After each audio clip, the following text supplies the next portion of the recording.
It was 9 a.m. on a Tuesday, the kind of gray morning that settles into your skin like cold mist. My phone rang, vibrating across the kitchen table in that insistent way only bad news ever knows. Harper's name lit up the screen. She never called before noon. Something was wrong. My gut twisted. I answered, bracing for her voice. "She's gone," she said, and the words hit like a punch I hadn't seen coming. My mother. Dead. Just like that. No warning. No preamble. The world didn't shatter around me. It just went quiet, like the air had been sucked out of the room. I didn't cry. I didn't scream. I just stared at the steam curling from my mug of Earl Grey, the last cup of a routine I'd never get to share with her again. She always hated that I added honey instead of milk. "It ruins the tannins," she'd say, as if I gave a damn about tannins. I could almost hear her voice, crisp and corrective, calling from across the years. Then the door opened. Jillian walked in, heels clicking across the hardwood like a metronome counting down the seconds I had left to grieve. She paused in the doorway, a vision of crisp professionalism. Navy pencil skirt, cream blouse that probably cost more than my monthly rent. My wife. And my boss. Which title she preferred? Well, that depended on the context. But in that moment, the lines blurred until I couldn't tell where one role ended and the other began. She didn't ask why I was sitting there, didn't ask why I was, staring at my tea like it held the answers to every question I'd ever been too afraid to ask. She didn't even glance at my phone. She just walked in, crossed her arms, and leveled that gaze at me. The one that could slice through steel. "The Singapore client lands in 2 hours," she said. Her voice calm, too calm. "Miss this $3 million deal, and you're fired." I blinked, the words slow to sink in. Fired. Cold, sharp, final.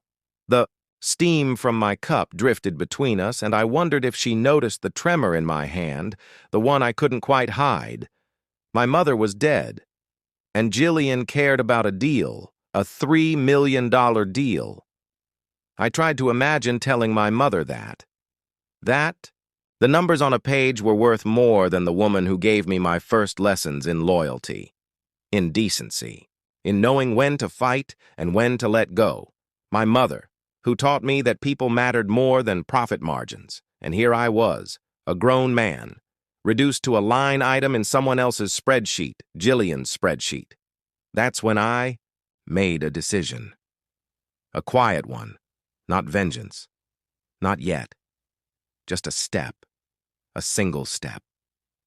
It felt like the first breath after being underwater too long. I stood. The chair scraped against the floor like a protest. Jillian watched me with those calculating eyes, the ones that never missed a detail.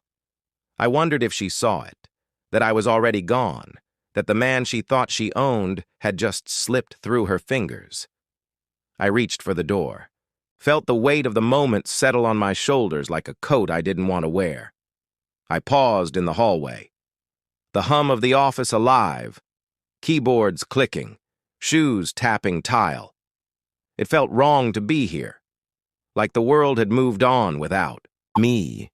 But I wasn't done yet. I walked, each step measured, deliberate, my mind already crafting the words I'd need. 7 words that would change everything. 7 words that would burn the bridges Jillian thought she owned. 7 words that would remind her, and myself, that the numbers were people. My mother had taught me that. She taught me to fight for what mattered, to hold the line when the world tried to push me off it. I thought of her hands, calloused from work, gentle when they needed to be. I thought of her voice, strong even when it shook. I thought of every time she told me that my worth wasn't measured in dollars. It was measured in the lives I touched, and I decided, right then and there, that I wouldn't let her memory die at the hands of a woman who only cared about profit. At 9:15, I opened the door to the conference room, the room where I pitched ideas that made billions. For her. For this company. The room where I learned how to survive, how to play the game, how to swallow my pride and say the right thing. But today, I wasn't playing the game. Today, I was writing my own rules. I stepped inside. The hum of the projector, the shuffle of papers, the click of a pen. Eyes turned to me, curious, expectant. I didn't care. Jillian stood at the head of the table, ready to own the room. But this wasn't her room anymore. I met her gaze, steady, calm. Then, I said it, the 7 words. I've moved the meeting to Holden Center. Time. My pulse, steady. My mind, clear. I had one shot at this, and I couldn't afford to miss. Maya was waiting at the top of the stairs, her eyes wide with questions she didn't dare ask. "The Singapore team just arrived," she whispered, her voice trembling with the kind of loyalty you can't buy. Conrad looked confused. Conrad, Jillian's loyal account manager, the man who'd tried to push me out more times than I could count. He'd be useful later, but for now, he was just another piece on the board. "Sit them in East Conference," I said, my voice steady. Each word a calculated step in the plan I'd been building for months. "Bridgeview, and bring the Ethiopian. Roast." She blinked, surprised. "Presentation?" she asked, already reaching for her laptop. I handed her the thumb drive, the one with my model on it. "Upload this," I said, voice firm. "We're showing them the real deal." She took the drive without hesitation, her eyes lighting up with something I hadn't seen in a long time. Trust. Real trust. The model I prepared wasn't the one Jillian had been pushing. Hers cut labor, gutted communities, and funneled every last dollar into the pockets of shareholders who'd never even stepped foot in the factories they ruined. Mine was different. It protected local workers. It kept the factories alive, and still delivered an 18% return.